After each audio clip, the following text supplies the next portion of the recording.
నా పేరు రాజశేఖర రెడ్డి. మా స్టాఫ్ సుదీప్. మేము కర్నూలు జోయలక్స్ నుంచి వచ్చినాము.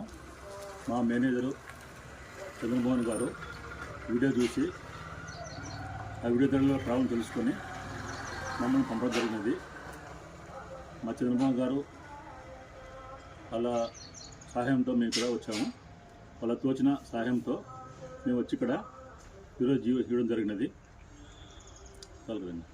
అమౌంట్ ఏమన్నా ఇచ్చింది చెప్తారా? చెప్తే బాగుంటుంది. చెప్పండి సార్. ఇంకా రన్నింగ్లో నాకు తోచిన కొద్దీ 7,000 రూపాయలు సామాన్లు తీయడము మరియు 4 రూపాయలు క్యాష్ ఇవ్వడం జరిగినది. పెద్దల ప్రాబ్లం తెలుసుకొని మేము మా వంతు మేము సాయం చేసినాము. ముఖ్యంగా మా చంద్రబాబు మేనేజర్ గారికి థ్యాంక్స్ చెప్పాలి. మరియు సైన్స్ అబ్బాయి కూడా 1000 రూపీస్ ఇవ్వడం జరిగినది. అందరికీ థ్యాంక్స్. మా చిన్న సాయం చేసి పెద్ద సాయం ఉందని అనుకుంటున్నాను.